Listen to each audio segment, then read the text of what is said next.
हरिओम। सादर जय जिनेन्द्र। जय पंच परमेष्ठी भगवान। बंधुओं, कल की ज्ञान सागर के अनुसार अपने विश्व मानव परिवार को आध्यात्मिक ज्ञान की बातें बताने से पहले मैं कल की साधक कैलाश मोहन सर्वप्रथम हमारी सुंदर सृष्टि के रचयिता, सृष्टि के सभी देवी देवताओं के, हमारे विश्व मानव परिवार के परम माता पिता परमात्मा, सृष्टि के सभी जीव जीवात्माओं के जन्मदाता पालनहार, देवलोक में विराजमान देविक शक्ति सगुण पर ब्रह्म को सत सत नमन करता हूं। सनातन धर्म के अनुसार उस देविक शक्ति का प्रतीक शिवलिंग है और उस देविक शक्ति को हमारे विश्व मानव परिवार के लोग शिव शक्ति, आदम हवा और आदम ईव के नाम से जानते हैं, जिनके माध्यम से सृष्टि का सृजन होकर सृष्टि में अनेक प्रकार के जीव जीवात्माओं के साथ ही सृष्टि की सर्वश्रेष्ठ कीर्ति, परमात्मा पर ब्रह्म की सर्वश्रेष्ठ कीर्ति मानव का जन्म हुआ। सृष्टि का सर्वश्रेष्ठ प्राणी मानव का प्राकट्य हुआ। उसी देविक शक्ति को नमन करते हुए मैं संपूर्ण ब्रह्मांड के रचयिता, विशाल ब्रह्मांड के स्वामी, जिस दिव्य महाशक्ति को किसी ने बनाया नहीं, जिस दिव्य महाशक्ति को कोई मिटा नहीं सकता, जो दिव्य महाशक्ति ज्ञान विज्ञान और आत्मशक्ति स्वरूप है, जो दिव्य महाशक्ति ज्ञान विज्ञान और आत्मशक्ति के रूप में आत्मस्वरूपता में सृष्टि के सभी देवी देवताओं के हृदय में, सृष्टि के सभी मानव जगत के लोगों के हृदय में सदैव विराजमान रहते हैं, सदैव विद्यमान रहते हैं। वो दिव्य महाशक्ति ना तो किसी की संतान है और ना ही उसकी कोई संतान है। वो अजन्मा है, निष्कलंक निराकार है, ज्ञान विज्ञान और आत्मशक्ति स्वरूप है। उस परम गुरुवर को, गुरुओं के भी गुरु, परम गुरुवर निर्गुण परम ब्रह्म को भी मैं सत सत नमन करता हूं। इसी के साथ मुझ कल की साधक को इस कर्म भूमि पर जन्म देने वाले मेरे संसारी माता पिता को भी मैं सत सत नमन करता हूं, जिन्होंने मुझे सत्कर्मी निष्काम कर्मयोगी बनकर सद्मार्ग पर चलने का ज्ञान दिया। और इसी के साथ मैं दैविक शक्ति और दिव्य महाशक्ति प्रभु से करबद्ध निवेदन करता हूं कि हे प्रभु, हमारे विश्व मानव परिवार को वो ज्ञान प्रदान करो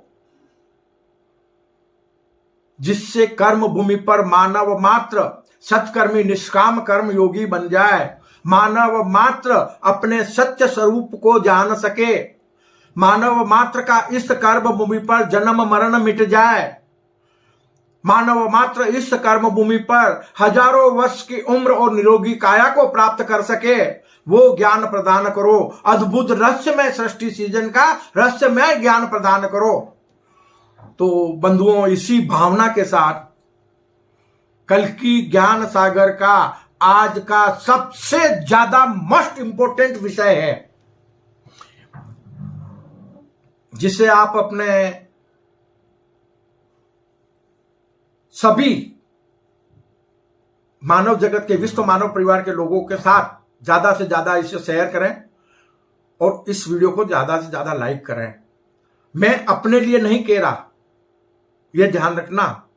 मैं चाहता हूं कि परमात्मा की वाणी, प्रभु की वाणी जन जन तक पहुंचे, मानव मात्र का कर्म भूमि पर मानव जीवन सार्थक हो जाए। मुझे न तो किसी तरह की कोई माया की जरूरत है, न ही मुझे यूट्यूब से कोई पैसा कमाना है। मैं एक साधारण इंसान हूं, 2 रोटी खाता हूं, 4 घंटे सोता हूं। मेरे जीवन का और कोई मकसद नहीं है कि परमात्मा ने मुझे जो ज्ञान दिया है वो मैं अपने विश्व मानव परिवार तक पहुंचा दूं। इसीलिए मैं आपसे अनुरोध कर रहा हूं कि कल्कि ज्ञान सागर के जो छोटे छोटे वीडियो हैं आप अपनों के साथ उसे शेयर करें। कल्कि ज्ञान सागर चैनल को, ईश्वरीय चैनल को आप ज्यादा से ज्यादा सब्सक्राइब करें, लाइक करें, ताकि ईश्वरीय वाणी, ईश्वरीय ज्ञान, कल्कि ज्ञान सागर का ज्ञान जन जन तक पहुंच सके। और इस कार्य को करके आप भी पुण्यार्जन कर सकते हैं। आपका भी मानव जीवन कर्म भूमि पर सार्थक हो जाएगा। तो बंधुओं, आज का हमारा कल्कि ज्ञान सागर का विषय है कि अद्भुत रहस्यमय सृष्टि सृजन के रहस्यमय खेल को और रहस्यमय ज्ञान को जान लो। समझना बात को, बहुत गहरी बात है। अद्भुत रहस्यमय सृष्टि सृजन के खेल को, यह एक तरह से खेल है। अद्भुत रहस्यमय सृष्टि सृजन के रहस्यमय खेल को और रहस्यमय ज्ञान को जान लो, तो कर्म भूमि पर आपका जन्म मरण मिट जाएगा। आपका अमूल्य मानव जीवन इस कर्म भूमि पर सार्थक हो जाएगा। किसी को मरकर स्वर्ग और मोक्ष नहीं जाना पड़ेगा। कल्कि ज्ञान सागर आज इस छोटे से वीडियो में बड़ा महत्वपूर्ण ज्ञान अपने विश्व मानव परिवार को, अपने संपूर्ण मानव जगत के लोगों को देने जा रहा है। कर्म भूमि पर सभी कर्म योगियों के लिए यह ज्ञान बड़ा महत्वपूर्ण ज्ञान है। इसे आप जन जन तक पहुंचाने का प्रयास करें कि अद्भुत रहस्यमय सृष्टि सृजन के रहस्यमय खेल को और रहस्यमय ज्ञान को जान लो, तो कर्म भूमि पर आपका जन्म मरण मिट जाएगा और आपका अमूल्य मानव जीवन सार्थक हो जाएगा। तो उसके लिए संपूर्ण मानव जगत के लोगों को 3 बातों को समझना बहुत ज्यादा जरूरी है, जो ज्यादा मोस्ट इंपोर्टेंट है। और उन 3 बातों को लेकर ही कर्म भूमि पर हमारा विश्व मानव परिवार टूटकर बिखर गया है। क्यों? कि इन 3 बातों का अगर ज्ञान होता तो आज हम सब एक होते। आज धर्म के नाम पर, मानव के कर्तव्य के नाम पर अनेक प्रकार के जाति पंथ संप्रदाय नहीं होते, अनेक प्रकार के धर्म नहीं होते। सभी लोग, संपूर्ण मानव जगत के लोग एक ही सत्कर्म और सेवा रूपी मानव धर्म का पालन करते। और हर कर्म योगी आत्मज्ञानी बनकर इस कर्म भूमि पर मंगलमय जीवन के साथ में अपना मानव जीवन सार्थक बना लेता। तो बंधुओं, हमें 3 बातों का ज्ञान होना बहुत ज्यादा जरूरी है। एक तो ईश्वर के सत्य स्वरूप को जानना। ईश्वर का सत्य स्वरूप क्या है। और दूसरा, कर्म भूमि पर ईश्वरीय ज्ञान देने वाले, जिसे हम अवतार, पैगंबर, तीर्थंकर, धर्मगुरु और भी अनेक कई नामों से पुकारते हैं, उनका सत्य स्वरूप क्या है, वो कौन है, वो कहां से आते हैं। क्या ईश्वर कभी जन्म लेता है कर्म भूमि पर? क्या ईश्वर का कभी मरण होता है? क्या ईश्वर ये भौतिक शरीर को धारण करता है? तो दूसरा, हम अवतार के सत्य स्वरूप को जाने, अवतार की परिभाषा को समझें। और तीसरा है ज्ञान की बात। 3 बातें हैं, ईश्वर को जाने, अवतार को जाने और हम स्वयं के अपने सत्य स्वरूप को जाने कि हम कौन है, हमें किसने बनाया है, हमें किसी ने क्यों बनाया है, हमें इस कर्म भूमि पर आने के बाद कहां जाना है। तो वो ज्ञान हमें होना जरूरी है। मानव का कर्म भूमि पर, मानव जीवन कर्म प्रधान क्यों है और जैसी करनी वैसी भरनी कर्म फल का अटल सिद्धांत क्यों है। क्यों ईश्वर कर्म करने का ज्ञान तो हमें दे सकता है, लेकिन किसी भी कर्मयोगी से निर्धारित कर्म नहीं करवा सकता। क्यों? ये इस तरह की जो महत्वपूर्ण बातें हैं हमें जानने की बहुत ज्यादा जरूरत है। हम स्वयं को जाने, कर्म भूमि पर हमारे धर्म गुरु जो हमें ज्ञान देते हैं, ईश्वरीय ज्ञान, या जीवन जीना सिखाते हैं उनको हम जाने और अपने ईश्वर के सत्य स्वरूप को हम जाने। तो उसके लिए हमने पूर्व के वीडियो में भी थोड़ा बताया हुआ है, फिर भी हम इसको आपको एक रिपीट समझने के लिए पुनः बता रहे हैं कि सबसे पहला विषय है कि भाई ये दुनिया और ब्रह्मांड बना कैसे, समझना बात को, गहरी बात है। किसने बनाया, क्यों बनाया, क्या जरूरत थी, तो समझना अरबों वर्ष पहले एक दिव्य महाशक्ति थी जो छोटे से एक गेंद नुमा, ये ज्ञान और विज्ञान दोनों के अनुसार बता रहा हूं, गेंद नुमा एक छोटा सा ब्रह्मांड था, उसमें वो दिव्य महाशक्ति विद्यमान थी अपने सत्य स्वरूप में, विराट आत्म स्वरूप, ज्ञान विज्ञान और आत्मशक्ति के रूप में उसमें विद्यमान थी। तो उसी दिव्य शक्ति में अरबों वर्ष पहले मन की इच्छा जागृत होती है, एको अहम बहुश्याम, एक से मैं अनेक हो जाऊं या अपने आप को मैं देख सकूं। तो उसी इच्छा शक्ति से विशाल ब्रह्मांड की उत्पत्ति होकर और उन्हीं का मायावी स्वरूप, उन्हीं का सगुण मायावी स्वरूप सत असत, वो परम सत्य है, परम सत्य से परम आत्म स्वरूप, परम सत्य आत्म स्वरूप से सत असत जीवात्मा स्वरूप का प्राकट्य हुआ। और वो जीवात्मा स्वरूप सत असत मायावी देवलोक में एक दैविक शक्ति के रूप में विराजमान हुआ और उसी दैविक शक्ति से सुंदर सृष्टि का सृजन होकर सृष्टि में अनेक प्रकार के जीवों की उत्पत्ति हुई, जिसमें कर्म भूमि पर मानव परमात्मा पर ब्रह्म की सर्वश्रेष्ठ कृति, सृष्टि का सर्वश्रेष्ठ प्राणी है। याद रहे, सृष्टि के सभी देवी देवता और मानव निर्गुण ईश्वर का सगुण स्वरूप है। देवी देवताओं को पुनः निर्गुण बनने के लिए कर्म भूमि पर मनुष्य योनि में जन्म लेना जरूरी है। देवलोक से यह व्यवस्था नहीं है कि वहां से वो सगुण स्वरूप को त्याग कर और निर्गुण बन सके। इसीलिए हमारी कर्म भूमि को, मनुष्य योनि को देवी देवताओं की देव योनि से भी श्रेष्ठ माना गया। देवी देवता भी इस कर्म भूमि पर अवतरित होने के लिए, जन्म लेने के लिए तरसते हैं। तो बंधुओं, सर्वप्रथम हम बताएंगे कि ईश्वर का हमेशा याद रखना, ये परम सत्य है। कल की ज्ञान सागर द्वारा बताया जा रहा है कि ईश्वर का, जिसे हम अल्लाह, ईश्वर, प्रभु, परमेश्वर अनेक नामों से जो पुकारते हैं, उसका सत्य स्वरूप ज्ञान विज्ञान और आत्मशक्ति स्वरूप है। ये तीन तत्व हमें उस दिव्य महाशक्ति से प्राप्त होते हैं जो निष्कलंक निराकार है, अजन्मा है। उससे हमें ज्ञान प्राप्त होता है, उससे हमें विज्ञान प्राप्त होता है और उसी से हमें आत्मशक्ति प्राप्त होती है। जो उस आत्मशक्ति को प्राप्त कर लेता है दिव्य शक्ति के समान, तो वो सृष्टि को अपने वश में कर सकता है, महामाया को पराजित कर सकता है और संपूर्ण ब्रह्मांड का स्वामी बन सकता है। कब? जब विदेही भाव में निष्काम कर्म योगी बन जाए। ये मैं रूपी भौतिक शरीर, नश्वर भौतिक शरीर रूपी मैं से जो मुक्त हो जाए, वो निर्गुण परमात्मा परब्रह्म स्वरूप बन सकता है, निर्गुण प्रभु परम ब्रह्म स्वरूप बन सकता है। तो सबसे पहले उस दिव्य महाशक्ति के मन में इच्छा हुई, मन की इच्छा शक्ति ने विशाल ब्रह्मांड की उत्पत्ति करके उन्हीं का मायावी स्वरूप को प्रकट हुआ।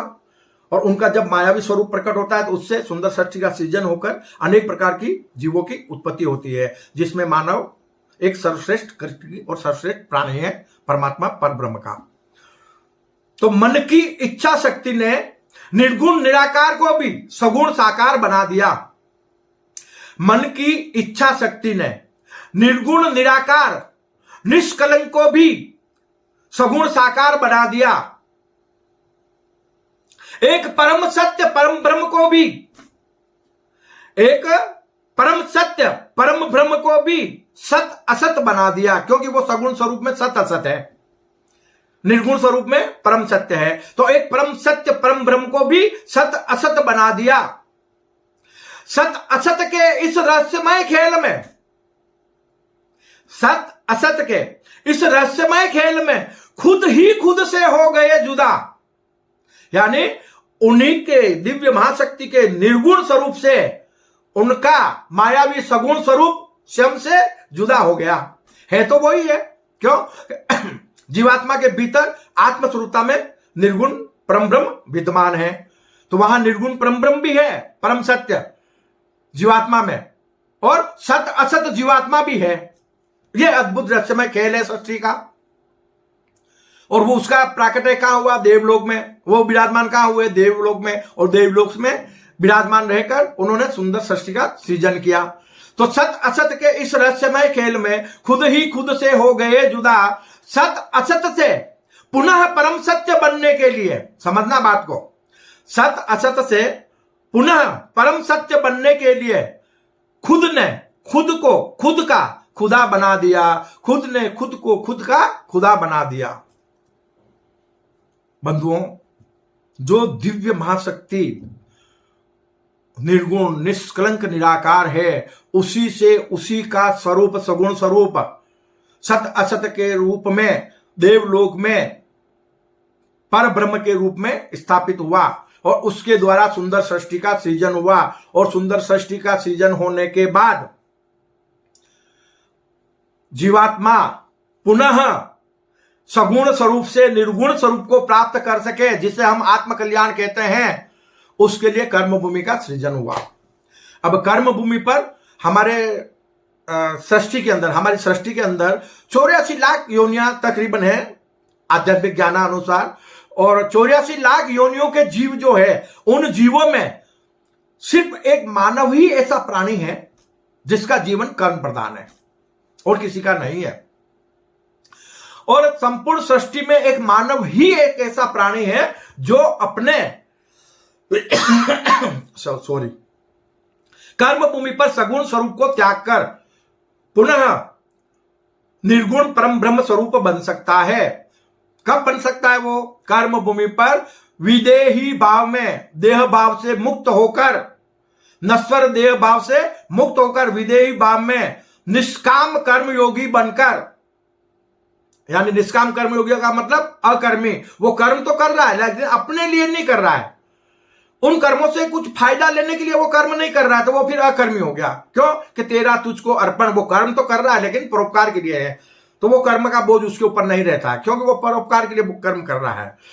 तो ऐसा निष्काम कर्म योगी बनकर पुनः विराट आत्मस्वरूप बनकर निर्गुण परम ब्रह्म में लीन हो सकता है, या उसी स्वरूप में इस कर्म भूमि पर रहकर संपूर्ण ब्रह्मांड का स्वामी बनकर हजारों वर्ष की उम्र और निरोगी काया को पाकर और सृष्टि में, सुंदर सृष्टि में भ्रमण करने का आनंद ले सकता है। यह है स्वर्ग सुख और मोक्ष का शाश्वत सुख। दो तरह के सुख होते हैं।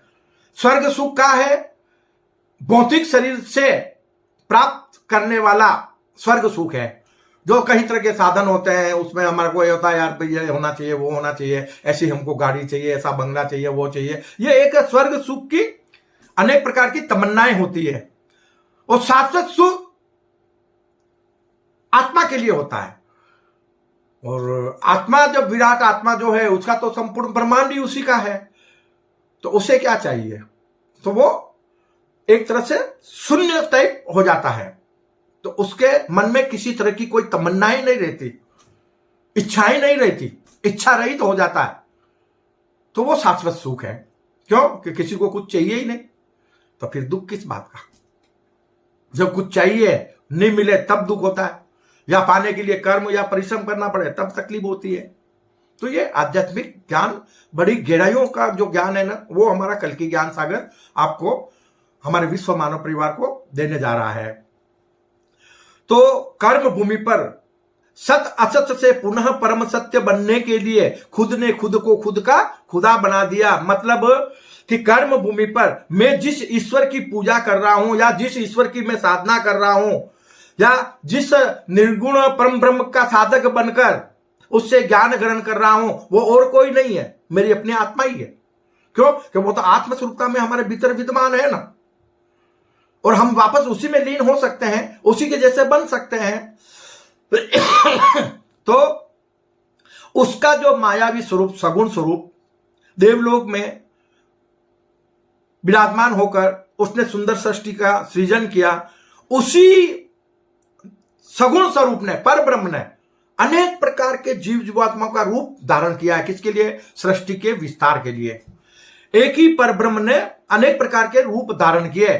जैसा हम बोलते हैं निर्गुण परम ब्रह्म के लिए एको ब्रह्म द्वितीयो नास्ति, कि संपूर्ण ब्रह्मांड में एक परम ब्रह्म ही परम सत्य है, उसे विदित किए बिना मानव के लिए इस मृत्यु लोक से मुक्ति का और कोई उपाय नहीं है। तो इसी प्रकार सृष्टि में भी, सगुण स्वरूप में भी एको पर ब्रह्म द्वितीयो नास्ति। ये बहुत गहरी बात है, इस बात को नोट कर लेना कि सगुण पर ब्रह्म, एको पर ब्रह्म द्वितीयो नास्ति, एक शिव शक्ति ही परम सत्य है। उनका प्रतीक शिवलिंग है, वो निराकार का प्रतीक है शिवलिंग। और बाकी सृष्टि के जितने भी जीव है वो सब उनके मायावी रूप है, परिवर्तनशील है, नश्वर है। उनका, सभी जीवों का सृष्टि में अलग से कोई अस्तित्व नहीं है।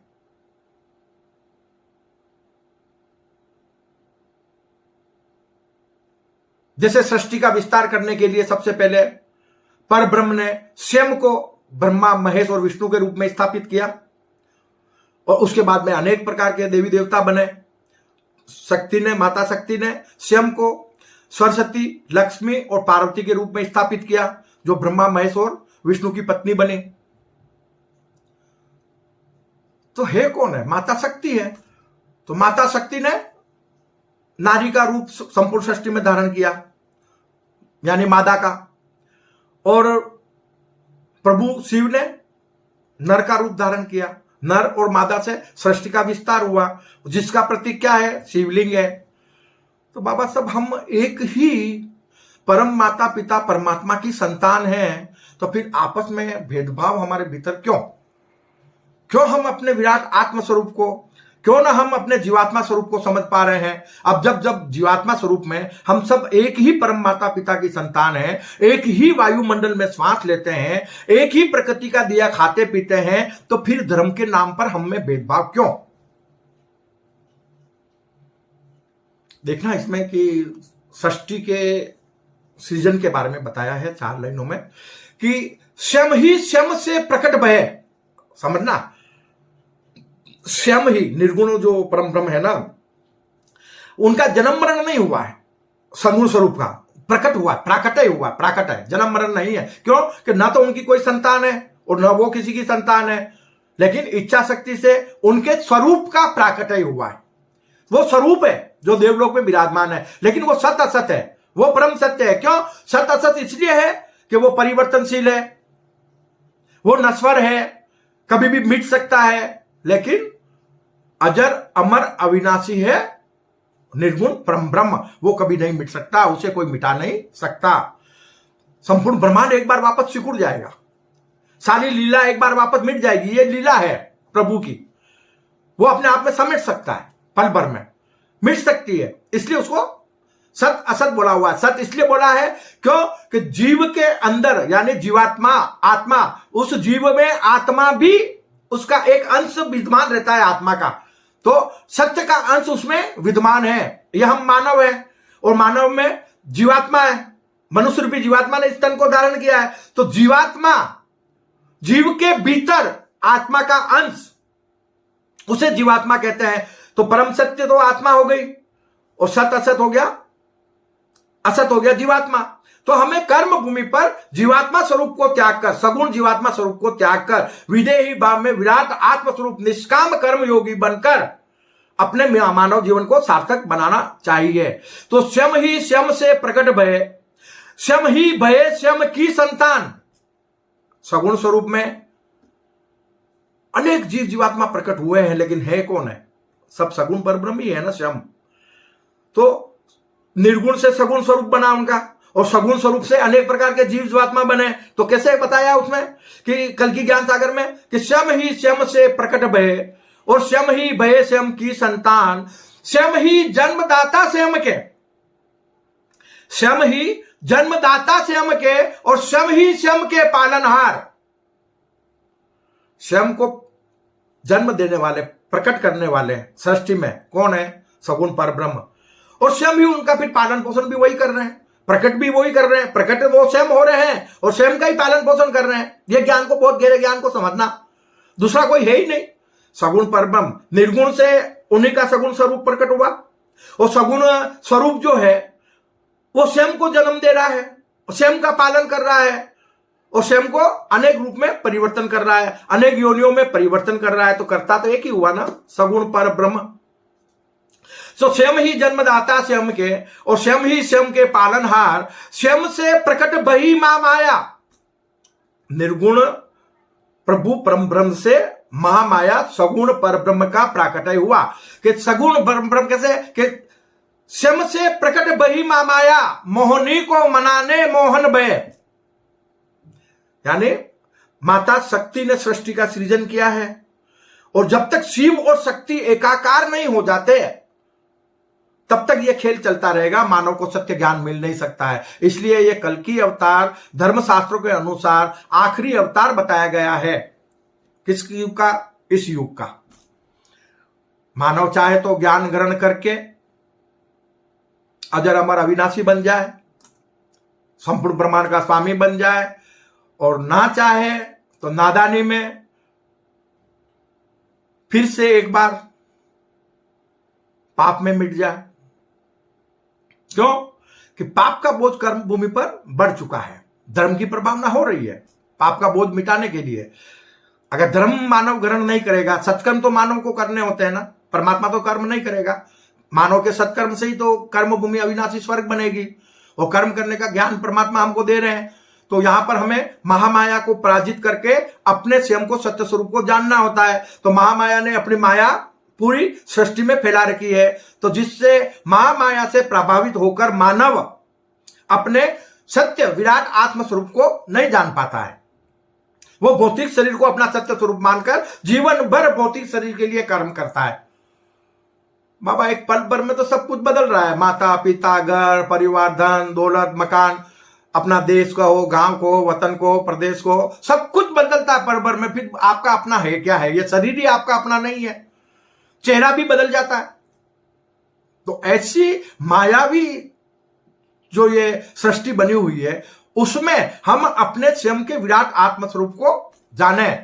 तो अब कंप्लीटली मतलब कर्म भूमि पर मानव जगत के लोगों को सत्य ज्ञान देकर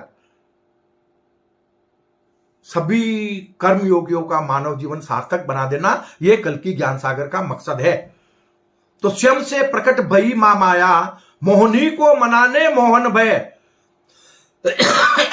महाकाल और महाकाली, काल और काली यानी कल्कि, काल का नाश करने वाले महाकाल, काल के भी काल, महाकाल और काली अगर एकाकार हो जाए तो वो काल का हमेशा के लिए नाश कर सकते हैं। फिर कर्म भूमि पर कभी युग परिवर्तन नहीं होंगे।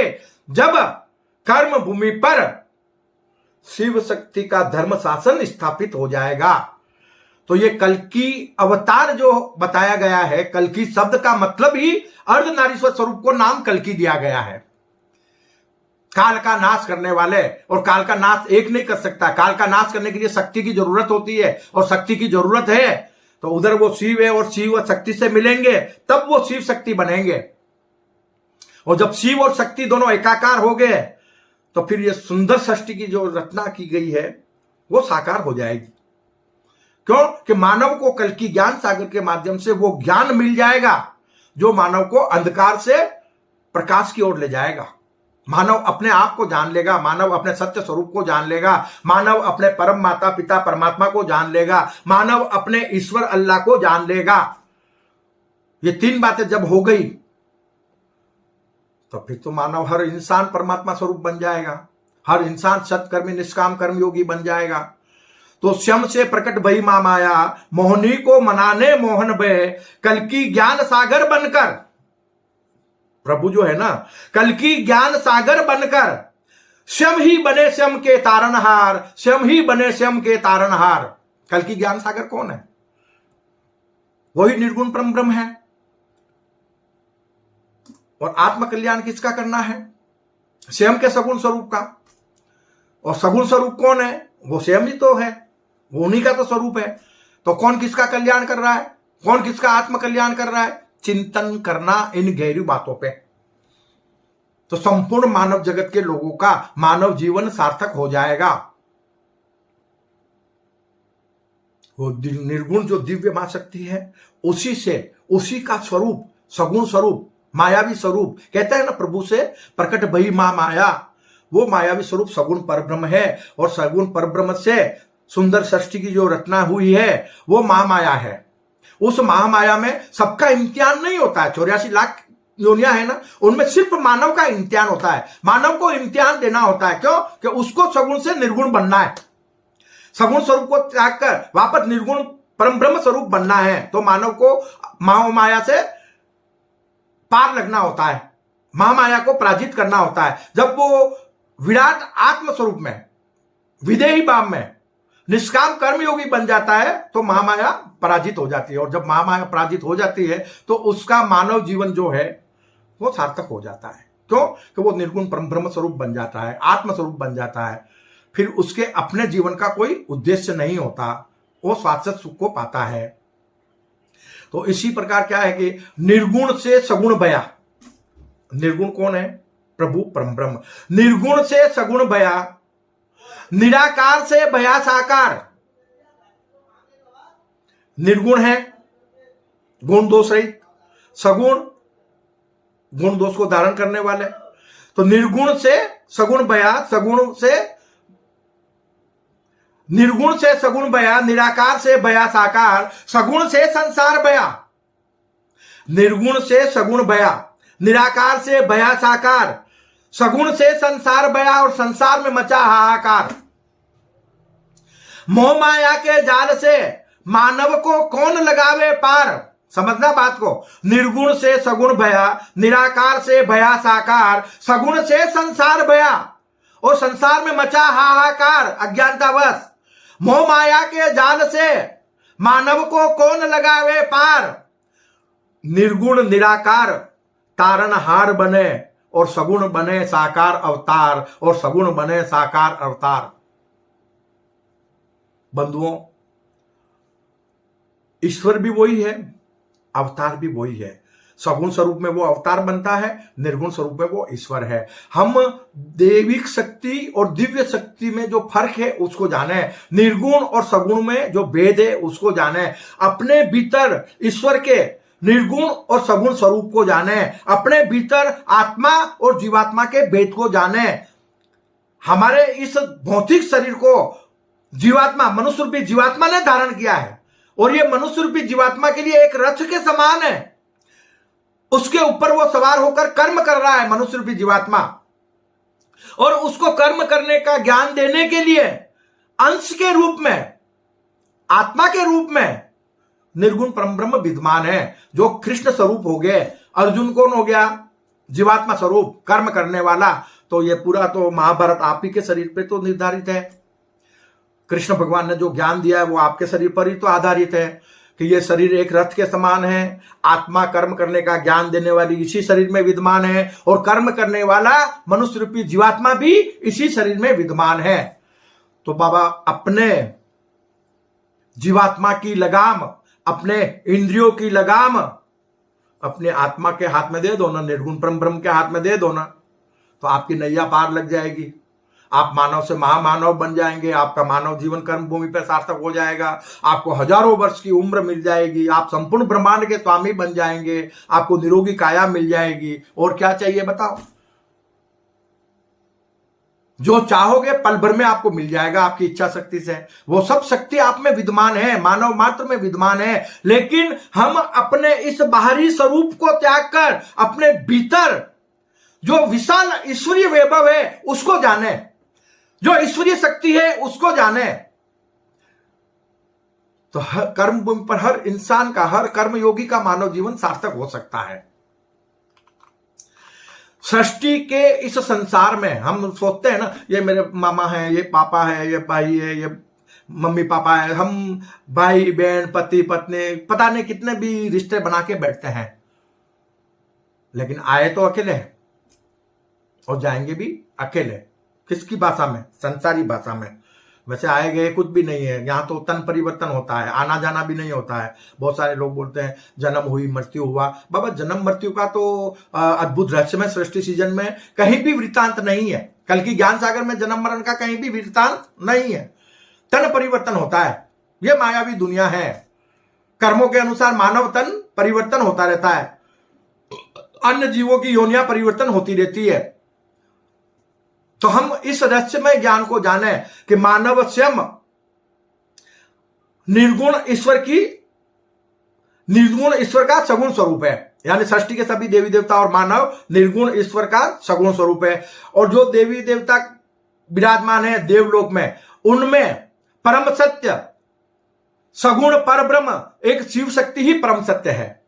बाकी सबके सब उनका मायावी रूप है। जितने भी देवी देवता है सब, कृष्ण भगवान ने गीता में बताया भी है कि अनेक प्रकार के देवी देवताओं की पूजा करना यह मानव जीवन सार्थक नहीं हो सकता है। अनेक प्रकार के देवी देवताओं नाम की कोई चीज नहीं है, एक को जानो। यह बात तो गीता में भी बता रखी है, लेकिन हम उन बातों को समझ नहीं पाए और अनेक प्रकार के देवी देवताओं की पूजा कर रहे हैं। कर्म भूमि पर जितने भी ईश्वर के अवतार होते हैं, यानी किसके? सगुण पर ब्रह्म के। बाबा ये मायावी तन अलग अलग हो रहा है ना, प्रकट तो एक पर ब्रह्म ही हो रहे हैं, सगुण पर ब्रह्म। तो आप बाहरी स्वरूप को क्यों पूज रहे हो? हम मनुष्य के शरीर को पूज रहे हैं, जो नश्वर तन है उसके रूप को पूज रहे हैं, उनके स्वरूप की पूजा नहीं कर रहे हैं, जीवात्मा स्वरूप की पूजा नहीं कर रहे हैं, जबकि वो भीतर है। जो राम में था वही कृष्ण में था, और जो कृष्ण में है वही राम में है। और राम कृष्ण के अलावा जितने भी 24 अवतार है वो हरि विष्णु के माने गए हैं। और हरि विष्णु किसका स्वरूप है? सगुण पर ब्रह्म का। ब्रह्मा महेश विष्णु सृष्टि का संचालन करने के लिए उन्होंने स्वयं को ब्रह्मा महेश और विष्णु के रूप में स्थापित किया। तो सत्य कौन हुआ? सत्य हुआ सगुण पर ब्रह्म, शिव जी। शिव और शक्ति दोनों सत्य हुए। क्यों? कि माता शक्ति ने स्वयं को सरस्वती, लक्ष्मी और पार्वती के रूप में स्थापित किया। वहां से फिर सृष्टि का सृजन होकर और सृष्टि का विस्तार हुआ। तो सृष्टि के इस संसार में कभी खुशी कभी गम, यह हमारे कर्मों के अनुसार मिलता है कि सृष्टि के इस संसार में कभी खुशी कभी गम, न ही कोई हमारा है न ही किसी के हम। स्वयं से स्वयं तक, स्वयं बोला तो वही निर्गुण ईश्वर है ना, तो स्वयं से स्वयं तक जिंदगी एक सफर है। और जिंदगी के इस सफर में स्वयं ही स्वयं के हम सफर हैं, स्वयं ही स्वयं के हम सफर हैं, स्वयं ही स्वयं के हम सफर हैं। बंधुओं, स्वयं को जानो, परमात्मा की खोज समाप्त हो जाएगी। परमात्मा स्वयं के भीतर आपको मिल जाएगा।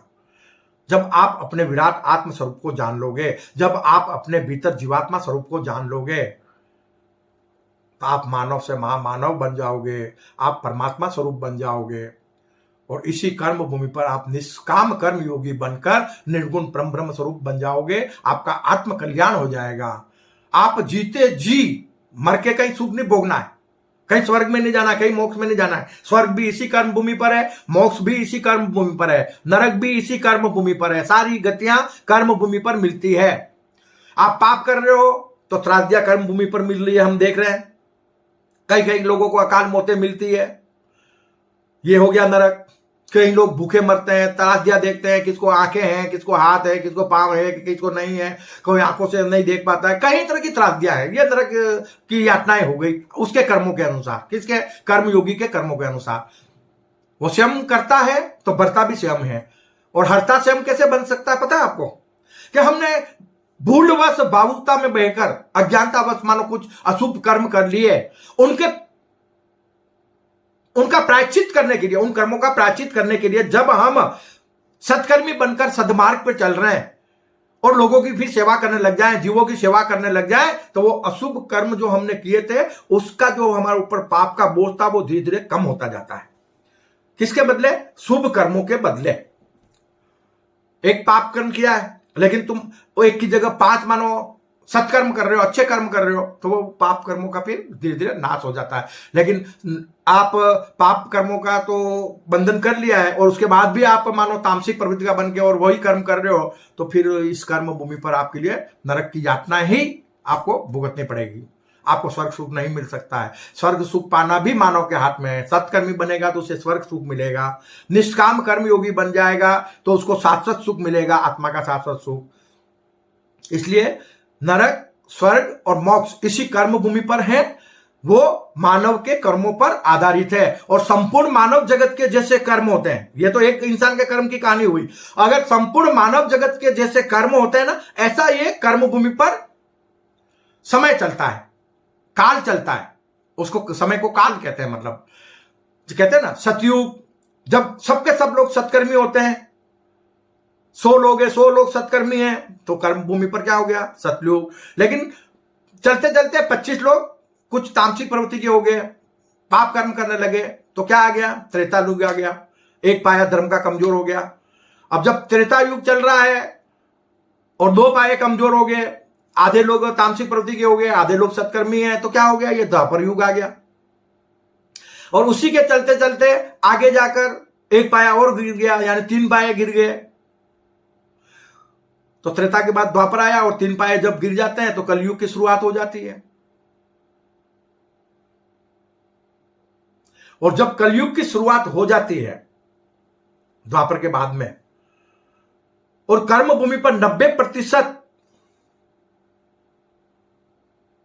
पाप का बोझ बढ़ जाता है, तो युग परिवर्तन की संधि वेला संगम युग आता है। इसके बारे में किसी को ज्ञान नहीं है। 4 युग तो लोग जानते हैं, सतयुग, त्रेता युग, द्वापर युग और कलयुग। लेकिन कलयुग को सतयुग में परिणित करने के लिए बीच का समय जो आता है, इस समय में एक से बढ़कर एक कर्म भूमि पर विकास होते हैं।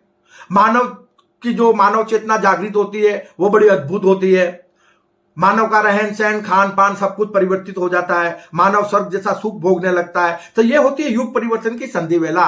और ऐसे ही समय में ईश्वर द्वारा कर्म भूमि पर किसी न किसी निष्काम कर्म योगी को माध्यम बनाकर कर्म करने का ज्ञान मानव जगत को दिया जाता है। यह होती है युग परिवर्तन की संधि वेला। तो मानव चाहे तो उस कर्म करने के ज्ञान को ग्रहण कर अपने मानव जीवन को कर्म भूमि पर सार्थक बना सकते हैं। तो बंधुओं, आज हमने अपने विषय के अनुसार आपको ईश्वर का सत्य स्वरूप, अवतार एक ही है, उसके रूप अनेक हैं, रूपों को मत पूजो, एक की साधना करो, एक को पूजो। हमारे धर्म ग्रंथों में भी बताया गया है कि एक शिवलिंग की पूजा करने से सभी देवी देवताओं की पूजा हो जाती है, सभी धार्मिक स्थलों की पूजा हो जाती है। तो बाबा फिर एक को जानो, एक को मानो, अपना मानव जीवन सार्थक बनाओ और स्वयं को पहचानो। आप भी परमात्मा का ही स्वरूप हो। मानव तो साक्षात परमात्मा का रूप है। सृष्टि के सभी जीव जितने भी है ना, वो परमात्मा स्वरूप है, क्योंकि उनमें जो जीव है वो साक्षात परब्रह्म का अंश है। उसमें किसका? जीव का। इसलिए वो परमात्मा स्वरूप है। लेकिन हम मनुष्य साक्षात परमात्मा का रूप है। उन्होंने अपना स्वरूप दिया है हमको। और मानव को जितनी सुविधाएं कर्म भूमि पर दी है, इतने अन्य किसी जीव को नहीं है। ये याद रखना। मानव को जितना खान पान, रहन सहन, हर चीज की कितनी सुविधाएं हैं, उसके ऊपर थोड़ा चिंतन करना। इतनी सुविधाएं और किसी भी सृष्टि के जीव को नहीं मिली है। तो बाबा, जब हमारे ऊपर प्रभु की इतनी रहमत बरसती है, अपने परम माता पिता की इतनी रहमत बरस रही है, वो हमारे लिए इतने परम हितैषी है, तो क्यों ना हम उनके जैसे बन जाएं। आओ आप और हम सब मिलकर इस कर्म भूमि पर सत्कर्मी निष्काम कर्म योगी बनकर अपनी कर्म भूमि को अविनाशी स्वर्ग बना दें और मोक्ष भी हमारे लिए कर्म भूमि पर उतर आवे। इसी भावना के साथ बंधुओं अपनी वाणी को विश्राम देता हूं। जय अहिंसा, ओम विश्व शांति, सत्यमेव जयते, सत्यमेव जयते, सत्यमेव जयते।